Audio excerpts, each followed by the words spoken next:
Right then, good morning everybody, good morning, good evening, good afternoon, whatever it is, wherever you happen to be.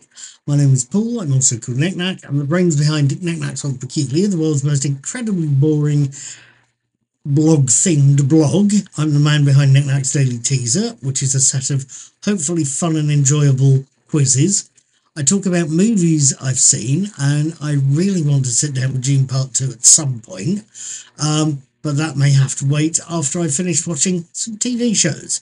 Just recently I've been watching the last series of Star Trek Discovery, and I'll try and put a link in the corner there so you can have a look at my reviews. But if I don't, please feel free to subscribe to my channel and you can go exploring, and you can hit the notification bell to let yourself know when I put up other stuff.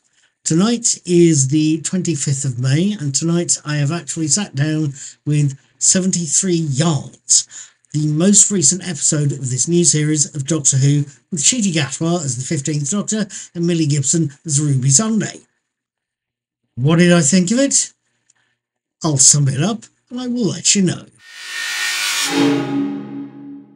Episode 4 of this first season, or 14th series, is 73 Yards, and it opens quietly to show us the TARDIS landing on an unknown cliff on the coast of Wales. And whilst admiring the scenery, the Doctor, Ncuti Gatwa, tells Ruby, Millie Gibson, about some of the future of Earth, including a dangerous Prime Minister to come in the 2040s called Roger ap Gwilym and Erin Barnard. The pair are happily exploring the area until they find what the Doctor calls a circle, a group of lucky charms and toys and bird skulls bound up with string and various small scrolls. A circle the Doctor feels both respectful to and guilty about, because he has just quite literally put his foot on it and broken the circle, something many ancient beliefs get superstitious about. Whilst the Doctor is being as respectfully apologetic as he possibly can to the now broken circle, Ruby makes the mistake of reading some of the scrolls strung into the bits of string. "I miss you," says one. "R.I.P. Mad Jack," says another. It's only at this point that the camera pans round slowly to show us what Ruby has just found out. The Doctor has gone missing, literally missing, between one heartbeat and the next. That leaves Ruby with problems. How can she get back into the TARDIS, where it's theoretically safe? Where can she get help? And as a final point, who is the half-seen old woman that is standing 73 yards away by a very creepy tree? Now, what did I make of 73 Yards, and where on earth did the titles go? The opening titles, where did they go? First things first, let's answer that last question. Where did the opening titles go? I have no idea. I can only tell you that 73 Yards is the first episode I can consciously remember seeing that has no opening credits, or rather has no opening title sequence. It does have the usual opening credits, writer, director, title, Doctor Who, what have you, but it has those usual credits over the Doctor and Ruby's opening scene. Why it's that way, why there is no opening credit sequence, I don't know, but I suspect it's so that Russell T Davies, this episode's writer, can throw us straight into what is, or has to be, or what I certainly found to be one of the most atmospheric episodes I can remember seeing, with no interruption. And when I say atmospheric, absolutely, I mean atmospheric, although that's possibly just one way of describing the episode. The other that springs to mind is creepy. Let's not forget, we have an episode that sees Ruby inadvertently abandoned by the Doctor in an environment full of hostile strangers, stalked by an unknown ghost, an old woman, what have you.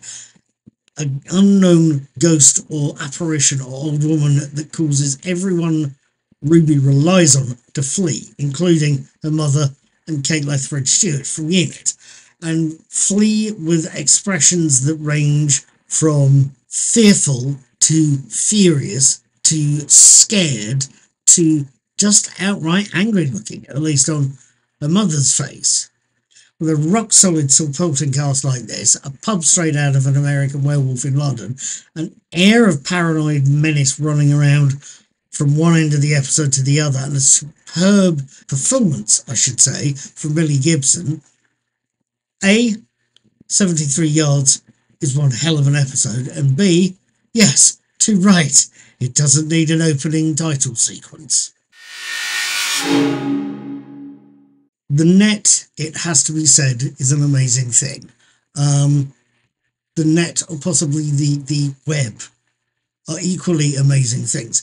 You know the difference, and you know they're amazing already. I say that because there is probably, even by now, dozens of videos on YouTube already telling you the various Easter eggs, if any, hidden in this episode. That's possibly one less job for me to worry about, but I thought I should mention a couple of things I've noticed. Yes, I did see the by now expected appearance of Susan Twist as the hiker Ruby meets early on in the episode, the one that goes up to the mysterious old woman and talks to her and then runs away screaming. I also noticed the character of Roger ap Gwilym, the nationalistic politician played by Aneurin Bernard. I'll get the hang of that one day. I do know there was speculation when filming shots were released that this was a revamped version of John Sims' take on the Master, the one originally introduced as the incredibly corrupt PM called Harold Saxon. I doubted it when I saw those photos. I doubt it now. But if I'm wrong, I'm wrong. There's things I did notice. I don't think ap Gwilym's is the Master, but I do think Russell T Davies is reusing a couple of ideas. I think the ap Gwilym character calls both back to Harold Saxon.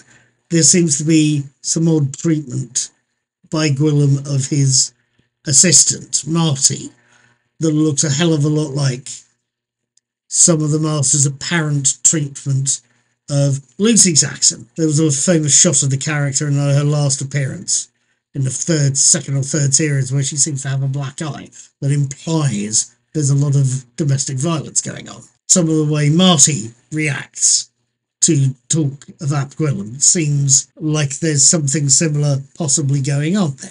So that's Davies reusing an idea. Yes, that is something we see in Sims's original version of the Master, but I also think ap Gwilym is calling back to Vivian Rook, the populist politician played by Emma Thompson in the Davies penned Years and Years. Ap Gwilym is a character that is like her rather than him. Both of them are populist politicians that come to sticky ends. Rook is charged with murder. Ap Gwilym runs for his life. Yes, we know it's Davies repeating himself, but just as Stephen Moffat repeated elements in last week's Boom and produced a masterpiece of TV writing, 73 Yards represents Davies, yes, repeating himself, but making a hell of an improvement on his earlier work as a written piece and as a produced piece of TV. Frankly, 73 Yards is gorgeous.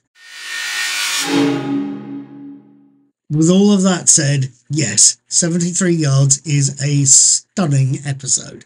It's one I cannot help but tell you to go and watch now. Much like last week's Boom, we get a gorgeous piece of television that shows us a writer at his best and gives us an on-form performer. Ncuti Gatwa last week, Millie Gibson this week. And given that, given what I've seen tonight and last week, I am quite assertively coming back for next week's episode. I will be watching that next episode of Doctor Who's new season, Dot and Bubble, on Saturday the 1st of June, and I will be posting my written and video reviews of it by Sunday the 2nd of June. Between now and then, and I'll try and put them in the eye here, but please subscribe and look around to find them if I don't, I will be watching the last ever episode of Star Trek Discovery, Life Itself, on Thursday the 30th of May, and I will be posting my written and video reviews of that on Friday the 31st of May. I will hopefully see you then. Take care, be wibbly wobbly, hug people, and whatever you do, turn around, get mysterious at someone and say, "Be seeing you."